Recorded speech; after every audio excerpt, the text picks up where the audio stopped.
Good morning, everyone. Happy Monday. It's Miss Finnegan here, and today is day 10 of our flexible learning model, Instruction from Home. Let's take a look at our quote of the day. Today's quote is, "Every day may not be good, but there is something good in every day." I love this quote for our time right now. Now, every day at home with your family or at home, maybe you're feeling a little bored, but guess what? Even though the entire day might not be your favorite, you can find something good about every single day. So, for example, my whole day on Saturday, I was a little bit bored. I felt a little bit funny being at home in the rain. But the good thing about it is that I was able to sit down with Mr. Matt and we watched a fun movie.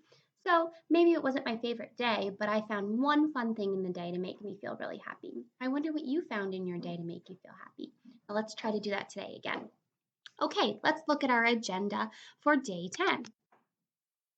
Day 10. Today in reading, we're going to be reading for 30 minutes and questioning. So let me flip over to our reading slides and talk about day 10. Read a book of your choice for 30 minutes. Write 5 questions that you would like to ask your character. Then write how you think they would answer each of these questions. Be creative. So, here are my questions, still about Harry Potter and the Half Blood Prince. I was able on this rainy weekend to read a lot more. So, here are my questions. Harry, what do you think happened to Dumbledore's hand? 2. Do you think Draco Malfoy is really part of the Death Eaters now? 3. Do you trust Snape this year? 4. Who do you think the Half-Blood Prince is? And 5. Do you think Neville is a good wizard? So, over here, and to be creative, I'm going to make it a different color. So I'm going to have him answer in this pink color. What do you think happened to Dumbledore's hand? I think he got in a fight with a mysterious wizard, and his hand turned black. I think it was Mr. Gaunt. Do you think Draco Malfoy is really part of the Death Eaters now? I'm going to answer this red. I do. I think Draco is evil. Okay, so after each question, I'm just going to answer how I think Harry would answer. So I'm going to be Harry again. This time I'm going to make it green. Do you trust Snape this year? No, I never trust him. So have some fun. Put yourself in your character's shoes. So if, for example, if you're reading Harry Potter, you could be Harry. If you're reading, a lot of my friends I know are still reading Diary of a Wimpy Kid, so you could put yourself in Greg's shoes. Isn't that his name, Greg? I think it is. So those are your tasks for today's questioning. So let's take a look at our writing today. In writing, we are going to be doing personal narratives again. So here's what your writing task will look like for personal narratives. Okay, pre-write and plan to start a small moment. Can I make this in your range a little bit more?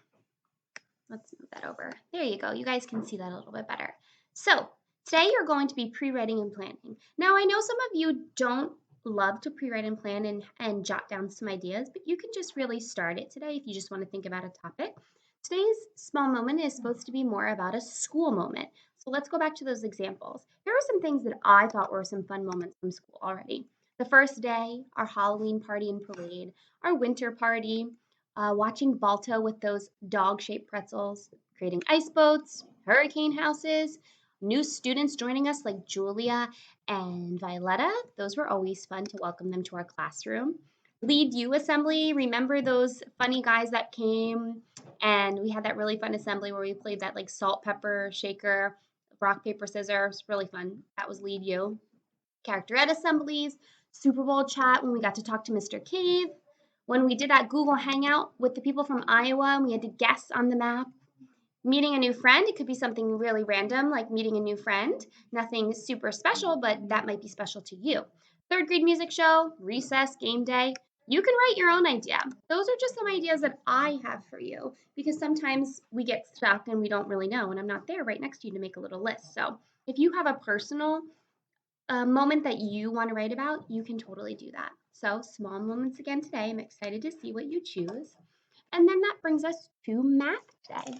This is actually the last math packet assignment.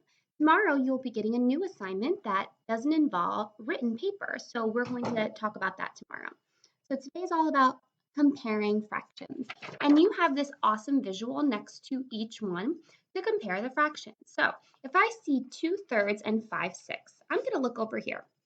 I'm actually going to shade 2/3 because then I can see how long or how much of the whole 2/3 is. And then it says 5/6. So I'm going to shade in 1, 2, 3, 4, 5, 6. Now, the circle you're supposed to put is which one is greater, less than, or maybe they're equal. So if I look here, 2/3 on the top, 5/6 on the bottom, my 5/6 column, or row, sorry, goes longer. So clearly 5/6 is more. So I'm going to have that open mouth. Think of alligator teeth. I am putting my sign towards 5/6 because that is greater than 2/3. So a tip is to shade it in. Shade in 1/2, shade in 3/10. Which one is more? Great. And then remember to do freckle math, everyday math, Johnny's math page, ABC, any math game, Course Prodigy if you have an account. Remember, Miss Finnegan never made an account, so if you have one from last year, you can totally do Prodigy. And make sure you're practicing your facts too. All right, that brings us to our next assignment, which is social studies. Now, social studies today is all about a famous person. Remember, when you click on this link to listen to a story, it brings you to the social studies read alouds. Some great social studies read alouds are in here. So let's see if I can suggest a random one today that I personally love. This book I think we will all love Turning Pages. It's another story about Sonia Sotomayor. Amazing. I love Sonia Sotomayor. This one I think is the one I'm going to choose today because it's called Fiona's Luck. And My Heritage Project is all about Ireland. And guess what? This one, look, if you zoom in, you can see Kelly Murphy is the author. Not our Kelly Murphy, Miss Murphy, but Murphy is a very popular Irish name. So I like that connection. So today, my famous person from Ireland is a fighter called Conor McGregor. Now, he is someone who has practiced mixed martial arts. So he is in a corporation called the UFC. So his sport is like boxing, karate, all mixed into one. And he's from Ireland. So he was born in Crumlin, Dublin, Ireland on July 14th, 1988. So I'm doing his early life right here. Then his family life. His mom's name was Margaret, his dad's name was Tony, his wife's name is Dee, and he has a son and daughter. Major accomplishments. Conor McGregor is a mixed martial artist. He's a UFC fighter, and he is the featherweight champion. Now, 3 interesting facts about Conor McGregor, and there's my little picture. He has red hair, and that's the Irish flag behind him. 3 interesting facts. Conor boxed a famous boxer named Floyd Mayweather, and he made millions of dollars. So he's not a boxer, but he did that, and he went into a different realm and boxed, and he made so much money, and that's why he's so famous today. Conor is also a businessman. He has other businesses besides being a fighter. And he also has a fashion brand called August McGregor. So those are my fun facts about Conor McGregor. So you guys can pick, let's say you are from Italy. Pick a famous person that has some Italian heritage. Say you have family from Spain. Pick a famous person that has some Spanish roots. Say that your family is from India. Try to find a famous person who has some Indian heritage just like you. And just do a fun snapshot of that, just like I did.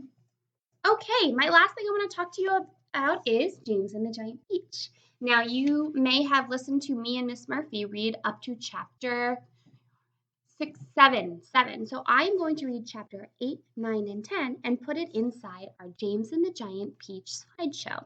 So you should see the slides with the videos of me again, and then Miss Murphy. And the next one will be of me reading 8, 9, and 10. So remember to listen to that so you can hear my voice and you can listen to a fun book. Okay, that should be on top of all of your reading stuff. So you still have to read for 30 minutes and do your questions. But then this is just a fun read aloud to connect us all as a class. Okay, I miss you all very much. I'm excited for us to start our 3rd week of flexible learning. Remember, you can always post your questions, say hello, or show me your work on Flipgrid. All right, everyone. Talk with you soon. Bye.